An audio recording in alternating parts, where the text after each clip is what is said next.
वंदना उनकी करें जिनसे सुशोभित है धरा, जिनसे है मानव का पथ प्रकाश ज्योति से भरा। वंदना उनकी करें, वंदना उनकी करें, वंदना उनकी करें।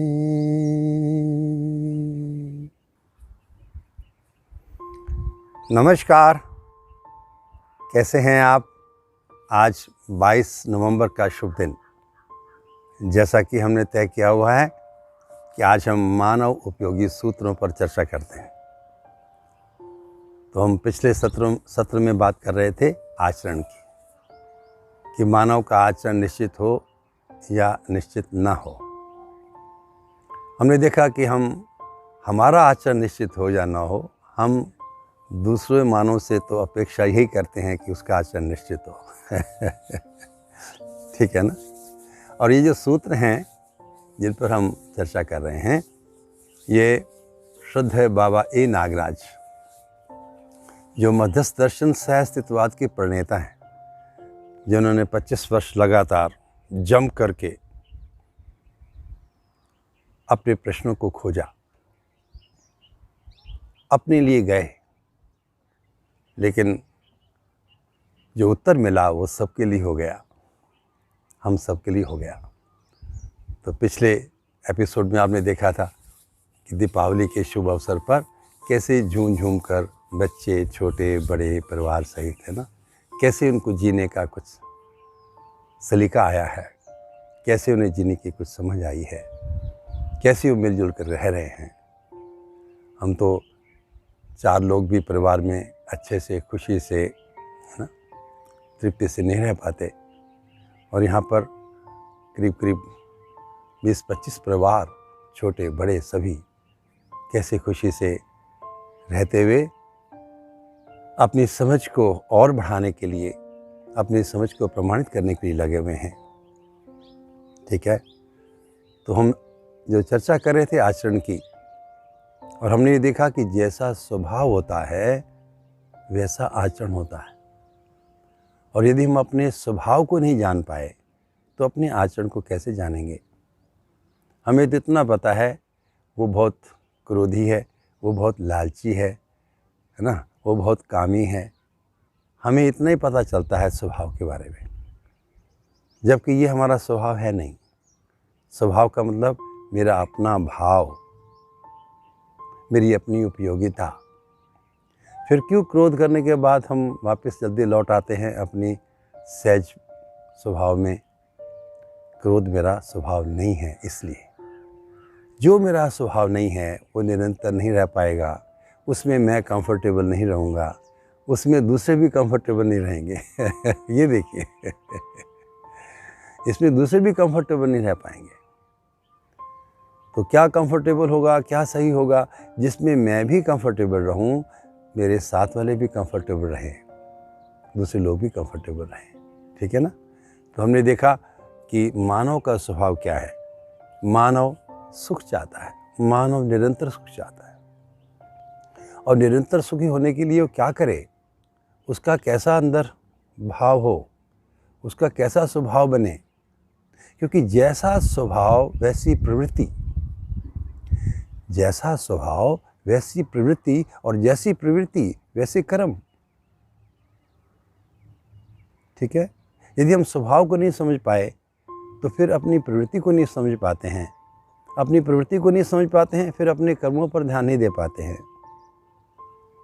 और देखिए, कमाल की बात यह है कि जो सारे कर्म हैं, सारे जो कर्म हैं, वो केवल उसके लिए 4 ही दिशा है बढ़ने के लिए। 4 ही दिशाओं में आप बढ़ सकते हैं। जैसे कोई अच्छे से बुरे की ओर बढ़ रहा है, अच्छे से बुरे की ओर बढ़ रहा है, कोई बुरे से अच्छे की ओर बढ़ रहा है। और कोई बुरे से बुरे की ओर बढ़ रहा है, बुरे से और बुरे की ओर बढ़ रहा है, कोई अच्छे से और अच्छे की ओर बढ़ रहा है। ये 4 दिशाएं हैं। हम किस में आगे बढ़ना चाहते हैं वो हम पर डिपेंड करता है, वो हम पर निर्भर करता है, हमारी प्रवृत्ति पर डिपेंड करता है, हमारे स्वभाव पर डिपेंड करता है। ये देखिए, तो मेरा आचरण जो है इन 4 दिशाओं में किसी एक आचरण इसी एक दिशा में होगा ही। क्या था? अच्छे से बुरे की ओर, बुरे से अच्छे की ओर, बुरे से और बुरे की ओर, अच्छे से और अच्छे की ओर। इसलिए मैंने आपको कुछ 2 दिन पहले शेर हुआ था ना, शेर मैंने सुनाया था आपको कि आप अच्छे हैं बहुत, इसमें तो कोई शक नहीं, और अच्छे होने की संभावना है या नहीं? क्या हमारे अंदर संभावना लगती है कि मैं और अच्छा हो सकता हूँ, हम और अच्छे हो सकते हैं? क्या संभावना लगती है? और देखिए, संभावनाएं हैं बड़ी, अगर दिल से तुमने कह दिया, मुझको लगता है कि मेरा एक दोस्त साथ चल दिया, क्योंकि मैं भी अच्छा होना चाहता हूँ, आप भी अच्छा होना चाहते हैं, हम दोस्त हो गए। आओ अच्छाई की ओर आगे बढ़ें। तो हमने ये देखा था कि हमारा स्वभाव जागृति होने पर, समझ आने पर, स्पष्टता होने पर हमें मालूम पड़ता है कि हमारा स्वभाव क्या है। तो हमने पता किया, हमें पता चला कि मानव का स्वभाव न्यायपूर्ण होना चाहता है, न्याय में निष्ठा रखना चाहता है, कि सभी सुखी होना चाहते हैं, सभी समझना चाहते हैं इस बात को, और समझ के ही सुखी होंगे। ये देखिए, ये बात यदि हमें तय मारती है अंदर, हमें लगती है, स्पष्ट होती है कि सभी सुखी होना चाहते हैं और सभी समझकर सुखी हो सकते हैं। इसी को धीरता कहा, न्याय में निष्ठा, धीरता बने रहना। मेरे अंदर जो मुझे दिक्कतें आ रही हैं, परेशानी आ रही हैं, वो मेरा न्याय के प्रति मेरी निष्ठा नहीं है। मैं अपने प्रति न्याय नहीं कर रहा हूँ, मैं दूसरों से भी न्याय नहीं कर पा रहा हूँ, इसी को अन्याय कहते हैं। तो मुझे जो मिला है मैं उससे न्याय करूँ कि ना करूँ, मैं उससे न्यायपूर्वक उपस्थित हूँ या ना हूँ। तो धीरता पहला स्वभाव बनता है हमारा, जो हम चाहते ही हैं। इसकी अपेक्षा हमारे अंदर रहती ही है, इसकी अपेक्षा दूसरों में हमसे होती ही है। और उसके बाद क्या है? वीरता। वीरता क्या था? वीरता था कि दूसरों को भी न्याय दिलाने के लिए अपने तन और मन को लगाना, अपने नियोजन करना शक्तियों को, कि दूसरा भी समझ जाए, ताकि वो भी समझ करके सुखी होगा। उससे पहले सुखी होने की कोई संभावना नहीं है। हम समझकर सुखी हो सकते हैं। ये यदि मुझे तय होता तो मैं समझने के लिए तैयार होता हूँ, आपके अंदर तय हो जाएगा तो आप भी समझने के लिए तैयार हो जाएंगे। तो क्या समझना है, इस पर चर्चा बाद में करेंगे। तो तीसरा स्वभाव की बात हुई थी उदारता। उदारता क्या है? कि न्याय में निष्ठा रखने के लिए अपने तन को, अपने मन को, अपने धन को, धन मीन्स साधन, उन साधनों को लगाना, किससे? हर्षपूर्वक, स्वेच्छापूर्वक। मैं अपनी खुशी से करना चाहता हूँ, मैं कुछ प्रस्तुत होना चाहता हूँ खुशी से, तो अपने तन को, मन को, है ना, धन को सदुपयोग करना, किसमें? अपने लिए भी और सबके लिए भी। सभी सुखी होना चाहते हैं, फिर हम सबके लिए कुछ काम कर लें। ठीक है, तो ये 3 स्वभाव की चर्चा हमने पहले की है एपिसोड्स में, और आज करते हैं अगली बात, दया। दया क्या होती है? दया होती है कि कोई वस्तु किसी के पास नहीं है, पर वो उसका पात्र है। जो जिसका पात्र है, उसके पास वस्तु नहीं है, उसको जो कमी महसूस हो रही है, उसको पूरा करना, वस्तु प्रदान करना। यानी कि हमारे पास जीवन है, शरीर है, हमारे पास अवसर है, लेकिन हमें समझ नहीं है। तो बड़े ही अच्छे भाव से, यदि मुझे कुछ पता है तो आपसे शेयर करूं, मैं आपको बता पाऊं कि मुझे खुशी कैसे मिली है, मुझे तृप्ति कैसे मिली है, ताकि आपको भी तृप्ति मिल सके। यही दया है। दूसरों को हस्तक्षेप ना करके, उनको किसी प्रकार का आरोपित ना करके, प्रेरणा देने का प्रयास, ये देखिए, यदि शायद आपकी काम की है तो आप इसे देख लीजिए, आप इसे यूज़ कर लीजिए। तो जहाँ पर जिस वस्तु की कमी है उसको उपलब्ध कराना दया। ठीक है। कृपा, कृपा क्या होता है? कृपा क्या स्वभाव होता है? कृपा होता है कि आपके पास वस्तु है लेकिन आप उसको कैसे उपयोग करें आपको पता नहीं। तो जिसके पास पात्रता नहीं होती है, वस्तु तो होती है, माने सामान आपके पास है लेकिन उसको कैसे यूज़ करें तो पता नहीं होता, तो मिसयूज़ होता ही है। ऐसी हमारा जीवन है। यदि जीवन का क्या सदुपयोग हो सकता है हमें पता नहीं होता तो दुरुपयोग होता ही है। हम इसको चेक कर सकते हैं। जिस चीज़ की हमें वैल्यू पता नहीं होती है उसका हम उसको महत्व देते ही नहीं हैं। तो ऐसे ही जीवन में है कि जिसके पास वस्तु हो लेकिन पात्रता ना हो।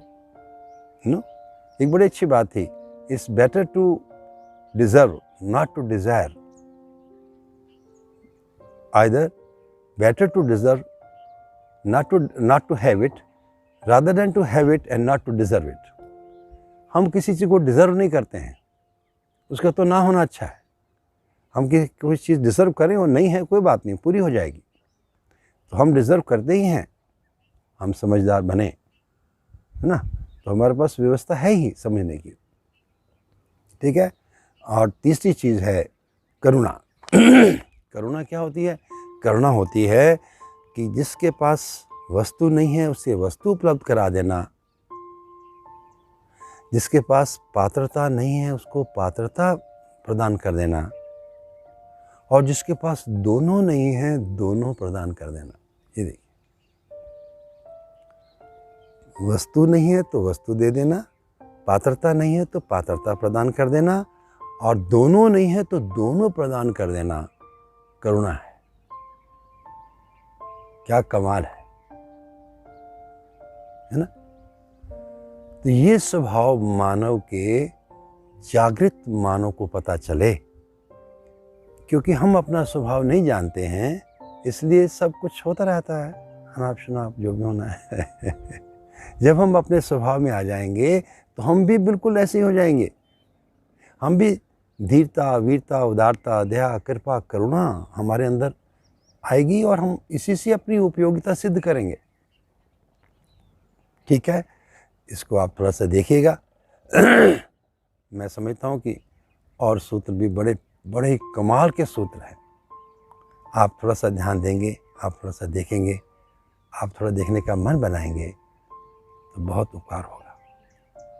मैं आपका बहुत शुक्रिया अदा करना चाहता हूँ कि आप जुड़े। मेरा सौभाग्य है आपसे जुड़ना और हमेशा जुड़े रहे, है ना। ऐसी मेरी शुभकामना और मेरी मनोकामना है। नमस्कार, धन्यवाद, सुप्रभात।